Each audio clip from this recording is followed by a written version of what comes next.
Unë zakonisht kam ftohtë në ditë dimri, po sa herë mblidhemi në protest, më zjen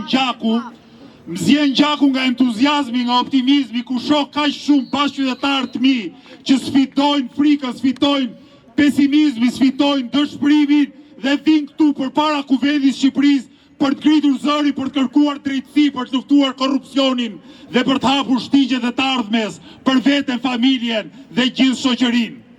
Sot unë kam zgjedhur të mos flas për të shkuarën, sot unë kam zgjedhur të mos flas për tashmen, sot unë kam zgjedhur të flas për të ardhmen. Pra të ardhme që ne si shoqëri unë mendoj që kemi forcën ta përfytyrojmë,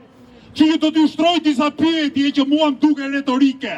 dhe të përpiqemi t'i japim përgjigje gjithë secili nga ne brenda ndërgjegjes vet. A mund të përfytyrojmë një Shqipëri ku qeveritarët jetojnë vetëm përmes rrogës tyre, ku deputeti dëgjon më shumë qytetarin se sa kryetarin e partisë, ku punësimet në administrat nuk bëhen më me nepotizëm e me patronazhim, po bazohen vetëm te merita. A mund ta përfytyrojmë, a mund ta përfytyrojmë Shqipërinë si një vend ku pasuritë e nën tokës i zotron dhe i gëzoni gjithë populli shqiptar, ku biznesi i ndershëm dhe kreativ zëvendëson oligarkinë parazitare dhe ku haku gjithkujt shkon tek i Zoti. A mund ta përfytyrojmë Shqipërinë si një vend ku përparon bujqësia dhe industria në vend të pastrimit të parave? A mund ta përfytyrojmë Shqipërinë si një vend ku punëtori i respektohen të drejtat dhe i del paga? A mund ta përfytyrojmë Shqipërinë si një vend ku të rinjve u rizgjohet dashuria për shkollën, ku i moshuari nuk është më barë për familjen e vet, po jeton me pension e dinjitetshëm, ku fermerit nuk i shkon në kanal djersa e ballit, ku çiftet e reja nuk kanë më frikë që të bëjnë fëmijë, ku profesionistët nuk arratisen nga sytë këmbët, po zgjedhin të kthehen dhe të punojnë e të jetojnë në Shqipëri. A mund të përfytyrojmë një Shqipëri,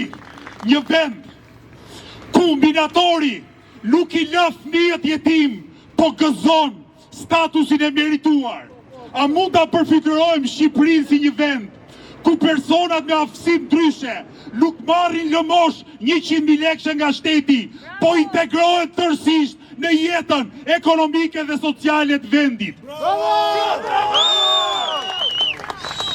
A mund ta përfytyrojmë Shqipërinë si një vend ku shkon në spital nuk të zhvati por të kurojnë? A mund ta përfytyrojmë Shqipërinë si një vend ku nuk të duhen 100 deri 150 vite jetë për të paguar kredinë e shtëpisë? A mund ta përfytyrojmë Shqipërinë si një vend ku pastrimi i plerave, ku plerat hidhen kosh dhe kanë fjalën jo vetëm për plerat materiale, po edhe për plerat politike? A mund ta përfytyrojmë Shqipërinë si një vend ku lulëzone zhvillohen sporti, shkenca, arti, letërsia, filozofia? A mund ta përfytyrojmë Shqipërinë si një vend ku demokracia nuk është pallavër, por realitet konkret që ndërtohet për ditë nga qytetarët aktiv të vendit tonë? Unë besoj se ne kemi fuqinë për ta përfituar, po përfytyrimi ynë është i rrezikshëm për ata që kanë pushtetin politik dhe monopolet ekonomike. Ata e din, fatkeqësisht ata e din ende më mirë se ne,